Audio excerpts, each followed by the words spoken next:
the news, President Tinubu says he is working to improve the quality of life of Nigerians. Labour Union calls off nationwide strike. Israel's military confirms death of 4 people abducted by Hamas. In sports, Chelsea announced Enzo Maresca as new manager as Real Madrid signed Mbappé for 5 years. This is the MLC TV Global News, reaching you live from the city of Lokoja, the confluent state of Nigeria. I am Joshua Adenoy. Thanks for joining us. President Bola Tinubu has reaffirmed his administration's commitment to improving the quality of life of Nigerians. Tinubu made the promise while inaugurating the Outer Southern Expressway from Villa Roundabout to Ring Road 1, now renamed the Muhammad Dao Isafau Way. He said the unveiling of the projects in the Federal Capital Territory was a testament to what can be achieved through the Renewed Hope agenda. Represented by the Vice President, Kashim Shettima, the President said the opened OSEC would not only enhance connectivity, accessibility and alleviate transport congestion, but also stimulate economic growth and create opportunities for prosperity. The President also commended the FCT Minister Nyesom Wike, describing him as a force of nature. Tinubu, however, said the work was not over and there were many more challenges to overcome and many opportunities to explore. Minister of Aviation and Aerospace Development, Festus Keyamo, has announced that the United Arab Emirates, UAE, is preparing to lift travel restrictions between the UAE and Nigeria.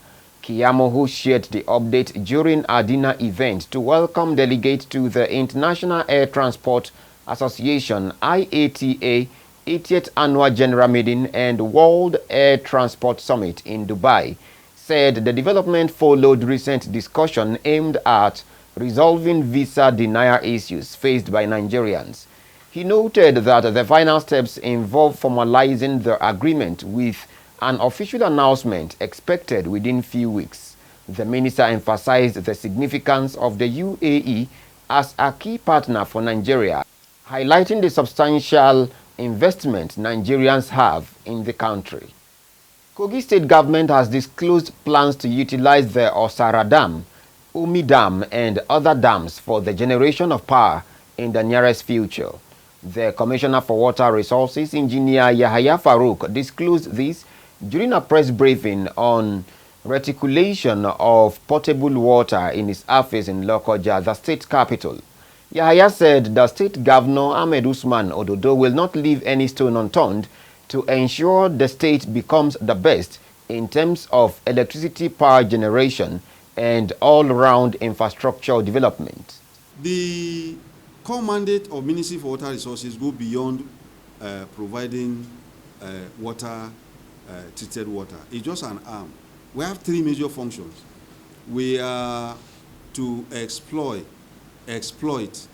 and deploy all sources of water for public supply, for agricultural purposes, and for recreational services.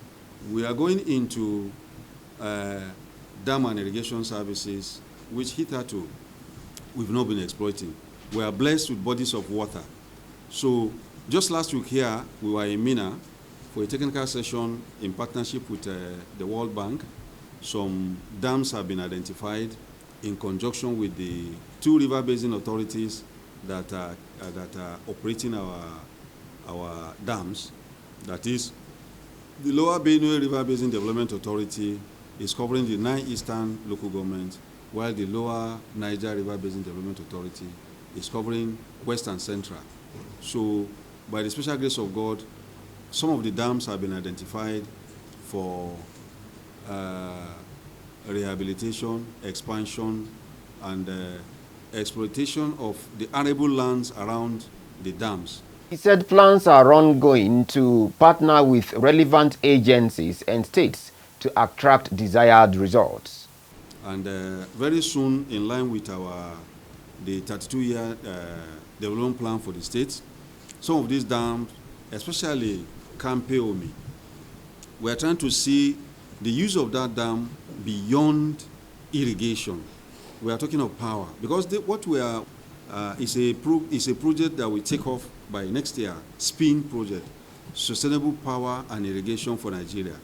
So we are looking into possibility of those dams that have potentials for hydroelectric power generation. And Kampe, Umi, and Osara has been specifically identified. So that of Kampe, that of Omi Dam, we don't have much problem with that. I think the volume of water being impounded there and the condition of the dam, I think, have satisfied all the basic requirements. That of Osara will have done, but we have some little challenge with Osara, which we will still will very soon overcome. The commissioner also promised that water challenges in some areas in the state will soon become a thing of the past. On rural water supply,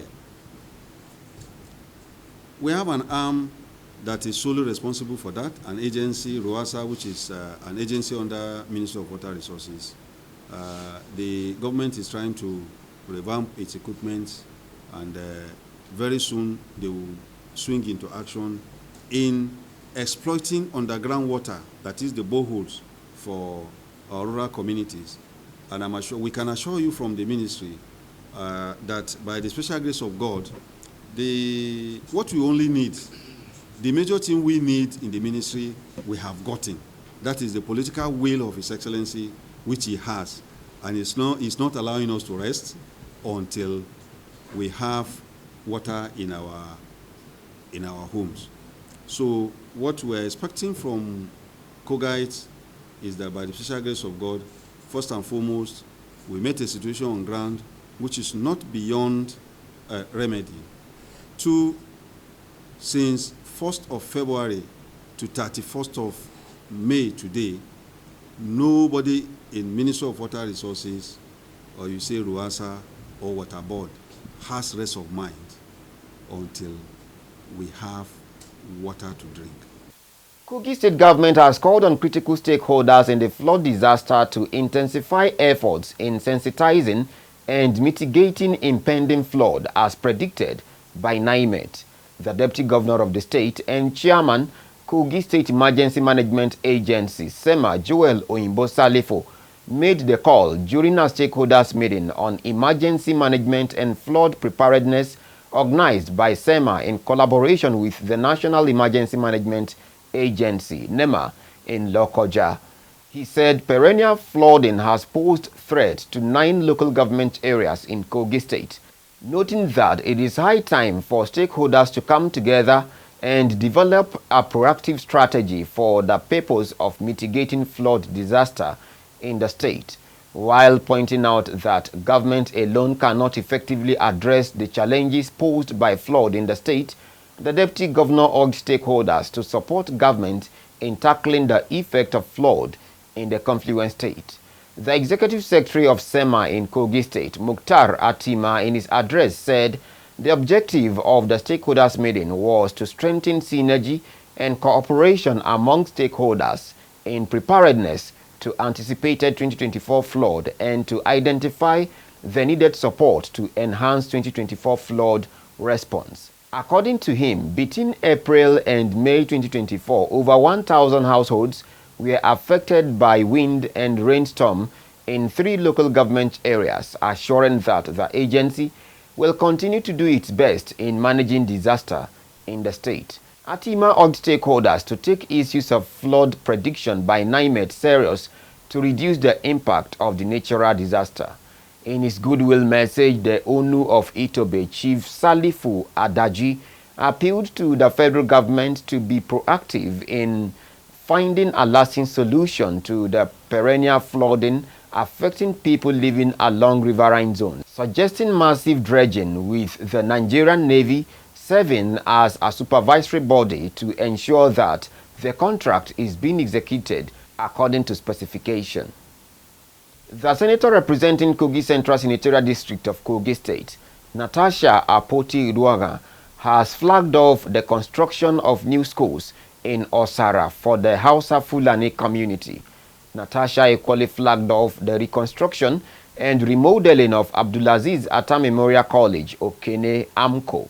She said the reconstruction and remodeling of AMCO aims to elevate the school to one of the most advanced secondary schools in Nigeria. The reconstruction project includes the complete renovation and upgrade of all deteriorated structure within the school, construction of new facilities, including biology, agronomy, mechatronics laboratories, CBT center, music studio, art and craft studio, staff quarters, sports center, among others.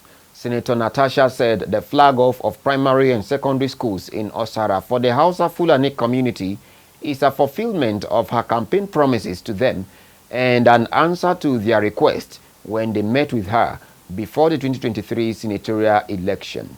The Vice Chancellor of the Federal University, Lokoja, Professor Olayemi Akinwumi, has announced the promotion of Dr. Salisu Ogbo Usman to the prestigious rank of Professor of Political Science. Professor Akinwumi made the pronouncement during the opening ceremony of the Joint National Conference of the School of General and Communication Studies and School of Environmental Technology, Kogi State Polytechnic, held at Hall A main campus of the university in Lokoja. He congratulated Dr. Ogbo, who had previously served at Prince Abubakar Audu University, Aimba, before joining the Faculty of Social Science, Department of Political Science, Federal University, Lokoja, on the occasion of his successful paper assessment, which yielded a positive outcome on April 30th, 2024. Dr. Usman Ogbo's promotion was in recognition of his outstanding academic record, his innovative approach to research, and commitment to fostering academic excellence. Ogun State Governor Prince Dapo Abiodun said his administration has awarded the contract for the reconstruction of 63-kilometer tall Gate-Sango-Ota-Abeokuta Express Road to competent contractor. Governor Abiodun, who disclosed this at Ilaro during the commissioning of the Ilaro-Iwoye-Owode Road in Yewa South local government area of the state, said the reconstruction of the road was part of his administration's effort to address the infrastructural deficit in the state. He described the road as a second busiest in the country, explaining that when completed would allow for evacuation of goods and services from the axis through the Lagos-Ibadan Expressway to other parts of the country. Abiodun maintained that the commissioning of the Ilaro-Iwoye-Owode Road, which was in deplorable condition since 1991, is part of the celebration to mark the 5 E's of his administration and to attract investors to the state. We go on a break now. We'll be right back.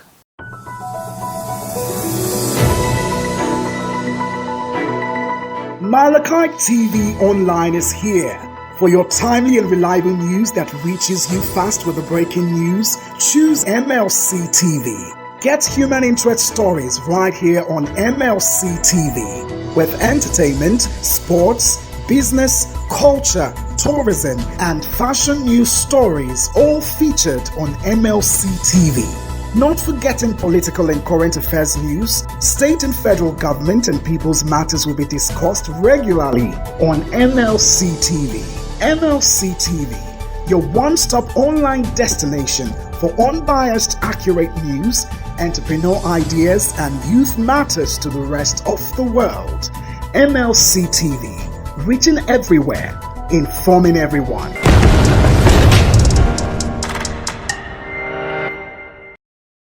Welcome back. Leaders of the Nigerian Labour Congress, NLC, and the Trade Union Congress, TUC, have rigged a deal with the federal government to suspend the ongoing indefinite strike. The organized labor has suspended the nationwide strike for 5 days to give room for the uninterrupted meetings with the tripartite committee on the new national minimum wage.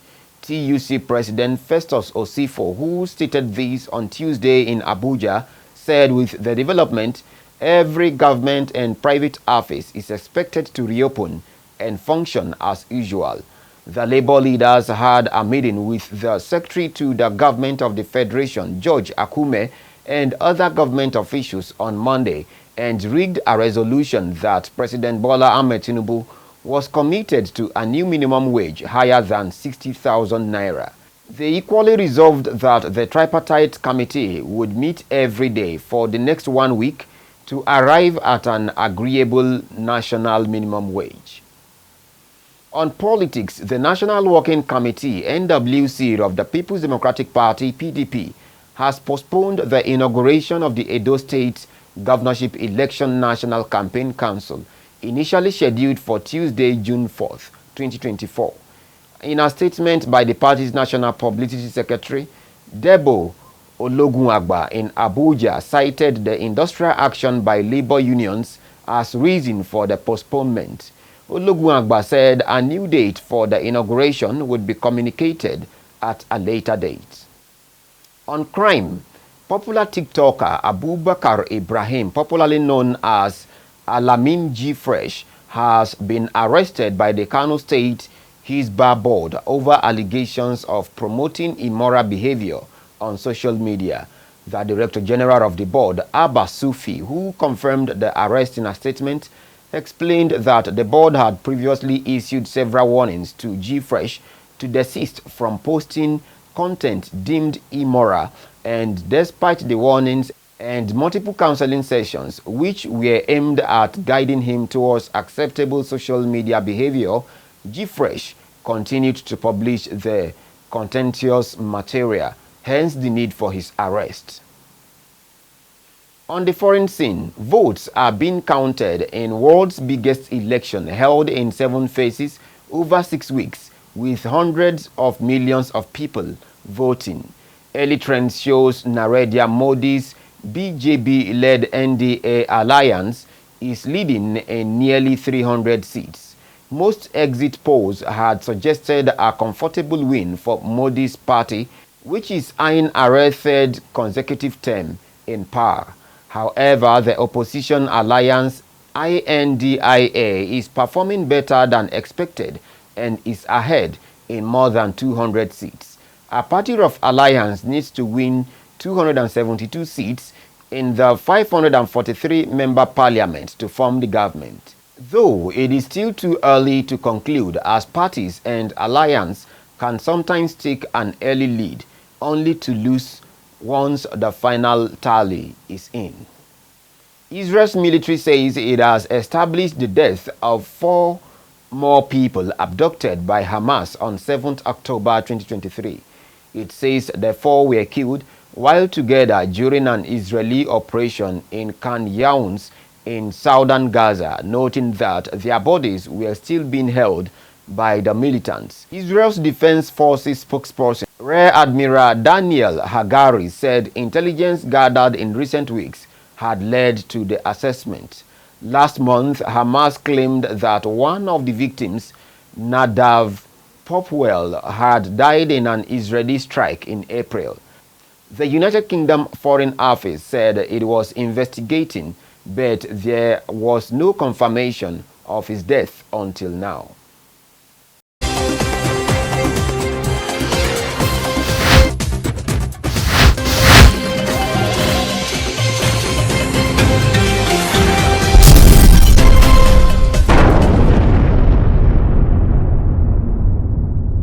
In sports, Chelsea Football Club has officially appointed Enzo Maresca as new manager.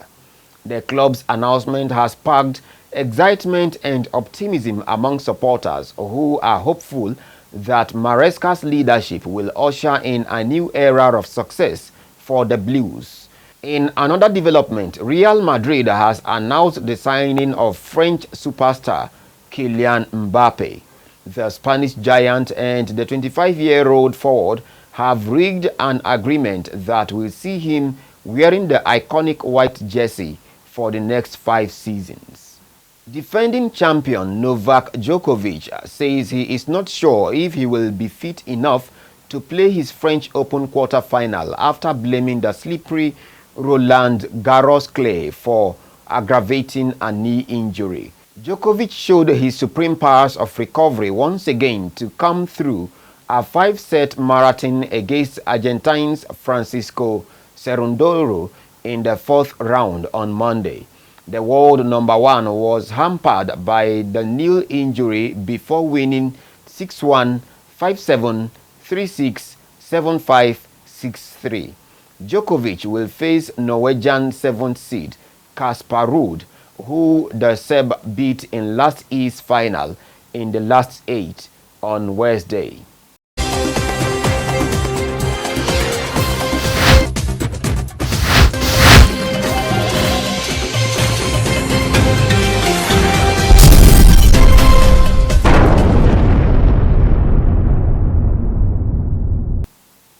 And that is the size of our news package for today. Do support us by subscribing to our YouTube channel, Malachite TV. Like and follow our Facebook page, MLC TV, MLC TV 2, MLC TV Yoruba, and Ebiravabe MLC TV. Instagram, MLC TV 2021, X handle Malachite TV, and TikTok, Malachite_TV. For your event coverage, appearance on any of our programs, contributions, comments, advert placement or sponsorship, please call or send SMS to any of our numbers displayed on your screen. Join Malachite TV online on weekends to watch our various programs. Saturday, 7 p.m. Political Arena. Sunday, 6 p.m. Women's World. 7 p.m. Kakanchibira. Monday, 9 a.m. The Opinion. And 9 p.m. Senior Citizen Alcove. It's Malachite TV, reaching everywhere, informing everyone. Please continue to be a brother's keeper to build a happier and better society together. I am Joshua Adinoy. Thanks for watching.